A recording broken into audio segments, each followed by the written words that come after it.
If you're into prepping, there's one thing that you're going to have to establish at some point, and that's a prepper's pantry. Food and water preparation are absolutely paramount skills when it comes to disaster preparation. Whatever method of preservation you choose, unless you grew up with someone who taught you these skills, any kind of preparation method comes with a certain learning curve. It's a new skill that you have to develop. Each one has its pros and cons. The ultimate way to preserve food, of course, is freeze drying. It allows for ridiculously long shelf life on storable food. The downside to that is that the equipment to do so is ridiculously expensive. I would absolutely love to have a freeze dryer, and maybe one day I'll have grown up money enough to do something like that. But for now, I have to resort to other means. Canning is another possibility, but canning also has its drawbacks. The equipment used to pressure can sometimes tends to be a little volatile. And if you don't get it just right, it's easy to poison yourself or your family with something that wasn't quite properly canned. You can buy food in bulk and put it in your freezer, but as I found out recently, we had a long-term blackout in my community just a couple of months ago, and I lost everything that was in my refrigerator and freezer. The sad part of that was my wife had just bought me a whole bunch of steaks and things like that as part of a birthday present, and I lost every bit of it. At the time, I didn't have an option for keeping my refrigerator and freezer going during a long-term blackout. Since then, I've remedied that, and we'll talk about that in another video. But for now, let's talk about this. The other day I was at my local home goods store. The wife and I had popped in to look at the latest selection of Halloween items, and lo and behold, I came across this in the clearance section. It's a Chefman 6-rack dehydrator. I've had my eye on this type of dehydrator for some time now. And in fact, I even had one in the Dad Budget Adventures Amazon wish list. This thing was on sale for almost 50% off of its original price. Now, they did have it at a lower price than Amazon, surprisingly enough, but the clearance price made it too hard to pass up. I brought this thing home and set it up, and I have been dehydrating everything I can get my hands on. I've tried some pretty crazy experiments. But let's go back and unbox this thing, and let me show you a little bit about what this is about. You know, everybody's seen those round rack systems for dehydrating, and those are great if you're starting out in learning how to dehydrate things. The downside to those is, with the exception of the vent in the top, there's really not any temperature control. There's no time settings. You could plug it into an electrical timer, but that's all you're going to be able to control. This particular style of dehydrator allows you to control not only cook time, but cooking temperature. Let's take a look at this thing and see what all we got in the box. So we got the Chefman 6-rack dehydrator, and it came with, of course, 6 dehydrating racks, as well as what they call a fruit leather sheet. But the one that comes with this particular model isn't really good for fruit leather. The holes are still just a little bit too big for that. Those kind of things are fairly cheap when you buy them, and a lot of them come in a pretty standard size. So it's easy to find accessories that you might need for this thing. And the way this operates is that in the very back of it, there is a heating element and a fan that blows the warm air across the items that are being dehydrated. Instead of the heated air coming up from the bottom and circulating through the racks, this comes straight from the back, which allows a more even distribution of the drying air. So it makes for a much more controlled environment when you're dehydrating. I want to show you the box that this thing came in so you can get a little bit of the details off of it. And if you need to screenshot some things so that you can go back as a reference, feel free to do that. So once I got this thing home, I wanted to try it out, not only just to see if it was going to work properly, because I did find it on clearance, but also I was dying to try this thing and see what kind of creative things I could do. The first thing I did was I wanted to make some candied cocktail oranges. Now you might ask yourself, you know, this seems kind of a weird thing to make for a prepper's pantry, but honestly, something like candied cocktail oranges would be a great bartering item, but also be a good treat for just about anybody in the event of some kind of disaster. It's those little things like that that help to improve morale and make life a little bit more livable, even though the world might seem like it's falling down around you. Remember, we're not talking about the apocalypse. There's no zombies, there's no warlords. We're just talking about maybe a period of time when you are on your own and you're having to survive out of the things that you have in your home.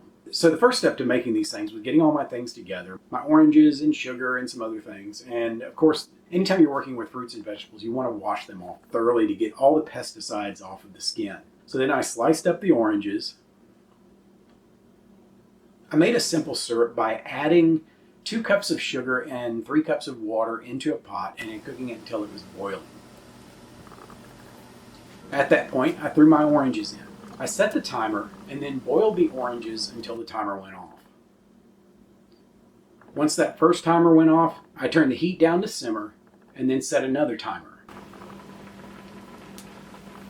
I just let the oranges simmer like that until the timer went off. Once the oranges were done, I moved them off of the burner so that they could cool down for a little bit. So I put all of the oranges out on the drying racks and then slid them into the dehydrator. I set a timer on the dehydrator and got underway. Now, oranges are not specifically labeled in the instruction book that came with this thing, so I just kind of had to wing it. And my first guess came up a little bit shy. I ended up, over the course of about 2 days, going back and resetting the timer over and over again until the point where I thought they were at the right consistency. And it took a grand total of about 16 to 20 hours. I kind of lost track after a while because I would find myself going in, checking the consistency, and then resetting the timer. And I can't remember exactly how many times I did that. But one of the things about dehydrating anything is that it's a very relative process. I can't tell you this is going to take 12 hours and then expect that the conditions where you live are going to accommodate that. You may live in a more humid environment or a drier environment. There are a lot of factors that come into play with how long it takes to dehydrate something. Also, just the size that you slice your items in is going to impact the time that it takes for drying. But once these things were done, I got them out. They were just the way I needed them. They're still a little bit chewy, but they have a great flavor to them. And you can even eat the rind. Everything is infused with just a little bit of sugar. And of course, you've got that orange essence to it. So of course, I took that, made myself a quick cocktail just to test it out. Just for science, science. And that really hit the spot. But I wasn't going to stop there. I mean, I needed to try some other things. I made a batch of strawberries that I would love to show you guys.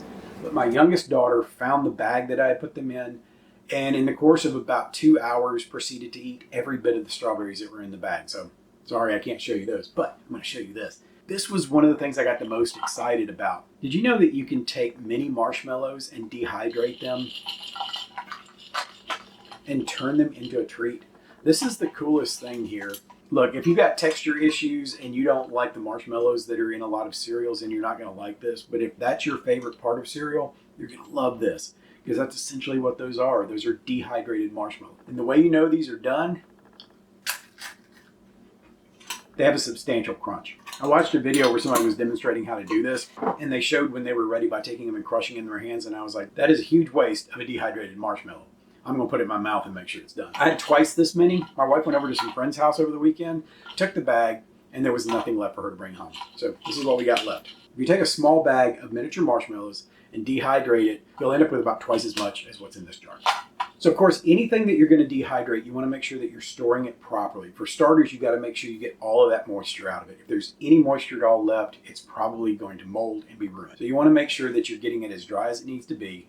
Then you can either put it in a jar like this. If you're going to keep it for a while, you might want to vacuum seal it, or at least drop some kind of a desiccant pack or something down in there so that it'll absorb any atmospheric moisture that might be in there when you close the lid. You can also store things in Ziploc bags. If you have Mylar bags, that's even better because less light getting to anything extends its life. A lot of dehydrated items you can keep for a couple of years or longer if you store it properly. I've had so much fun with this dehydrator and trying to think of creative ideas for things that I can dehydrate.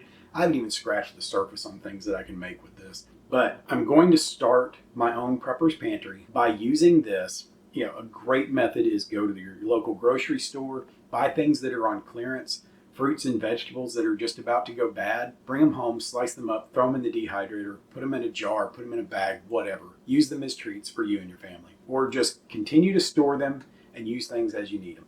I dehydrated some apples too. These things are so good. Now, a couple of downsides to this particular model. I can't speak for other models, but I can say that if they're similarly constructed, you're probably going to run into these same issues. So I explained earlier about how the older round units, the air comes up from the bottom, and you have to constantly be shifting the racks around to get even distribution of that drying air. You don't have to worry about that so much with this particular style of unit, but because the air is coming out of the back, it's probably a good idea to take the racks out at some point and turn them around. Now, I will say this. These are plastic racks in here. This thing does not achieve enough heat that you got to worry about burning yourself when you pull the racks out. It's not like you got to go get pot holders and use that to move this stuff around. That's one of the great things about this is you don't have to make any special accommodations for anything you're doing with it. Mine has been sitting on this countertop since I got it. And the one thing that I have noticed is that using it inside the kitchen during the summer, it does not insulate well. It's got plastic sidewalls on it and the heat kind of radiates out of it. So if you're going through a hot spell and you really don't want anything that's going to bring up the temperature in your house, maybe move this into your garage or someplace that you don't have to worry about it so that that air can circulate a little bit better. Because I did notice the first day that I had it in here, I came in, there was a significant difference in the temperature in my kitchen. I mean, I'm running this thing at 140 degrees and it's radiating out heat. I also wouldn't push anything up against it that might be a little bit sensitive to those levels of heat. While it is well built, it is made out of plastic and it kind of feels just a little bit on the cheap side. It's not such a bad build quality that I look at it and go, oh, that's just awful. When you look at it, it looks well built. It almost looks like it's made out of brushed aluminum. Once you touch it, you realize it's plastic. You kind of have to be a little bit careful opening and closing the door that you're not too rough with it, because it looks like it'd probably be easy to pull that door off. But outside of those things, I absolutely love this thing. Back in the day, I used to do some dehydrating when I had that older unit, and I was always a little bit frustrated with it. There was a lot of guesswork involved in it. This thing right here takes a lot of the guesswork out of dehydrating, gives you a little bit more of the ability to kind of play with some ideas, try some things out, take a couple of chances. Like I said, I got this for a significant reduction in price on Amazon. This sells at a little over $100. There are other comparable models that are in that same price range, and they get a little bit more expensive depending on what they're made of and some of the other bells and whistles that they come with. But for my needs right now, this thing is perfect. And until I can afford to buy a freeze dryer and experiment with that, this thing's going to meet my needs. I'll probably do a couple more videos down the line where I'm going to try some experiments and just pop in just to show you guys some of the stuff that I've made. But for now, let's go wrap it up for this demonstration of the Chefman 6-rack dehydrator. And I hope you got something out of this video. I hope you enjoyed it. But until the next time, prepare for the world that you live in, not the one you wish existed. We'll see you next time.